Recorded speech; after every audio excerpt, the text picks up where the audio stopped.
just about 30 minutes after we watched the launch of that historic test flight. This is the moment, remember, that the launch pad caught the booster of the rocket. That's like the bottom part. Remember, we showed it to you. We were talking with Tom Costello here, kind of in those chopsticks it came in. This is only the second time that SpaceX has managed that. However, the rocket is somewhere, TBD. Tom Costello, our chief aviation correspondent, is joining us now. Do we know what happened? Any indication from SpaceX? As you are now right now talking to me, I'm getting a text message from one of our producers down in Florida, and there is video that she's getting. This is amateur video from the Turks and the Caicos Islands showing what appears to be a rocket, make that a spaceship breaking up in the sky above the Turks and Caicos. We're working to confirm that.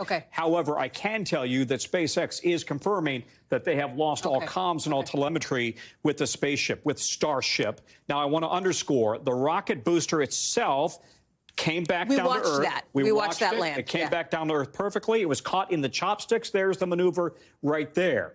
What happened was, apparently, once they were up in space and you saw the booster rocket separate from Starship, Starship then had to essentially, you know, hit the gas, if you will, right? They had to light their engines to go on further into orbit. Something went wrong, and apparently that's when they lost all comms, all telemetry with Starship. Let's hasten to add, this is an unmanned, or more politically correct, uncrewed vehicle. There's nobody on board right now.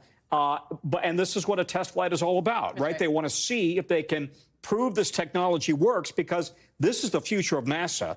Essentially, eventually, they want to use these rockets and Starship's entire mechanism, if you will, to create an in-orbit refueling depot where literally they would bring ships full of fuel, kind of orbit them around the Earth, and then eventually they would use that fuel to power a spaceship that goes all the way to the moon or Mars. And they would also be using versions of Starship to go to the moon and to Mars. So the entire architecture for getting to the moon and beyond is based largely on success with Starship and SpaceX. So this test today was critical.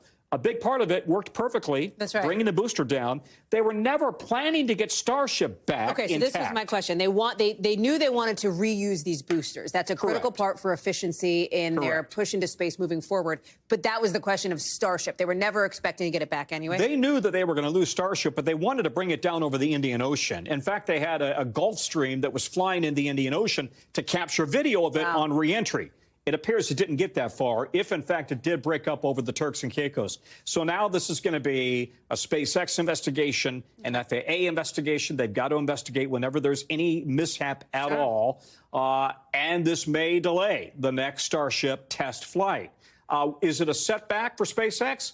Yes, but they've had tremendous success up until now, and clearly great success by bringing the booster down. Tom Costello, boy, talk about more developments in just the last 40 minutes or so since we were last together. Tom, thank you very much for being with us and for all that context. Thanks for watching. Stay updated about breaking news and top stories on the NBC News app, or follow us on social media.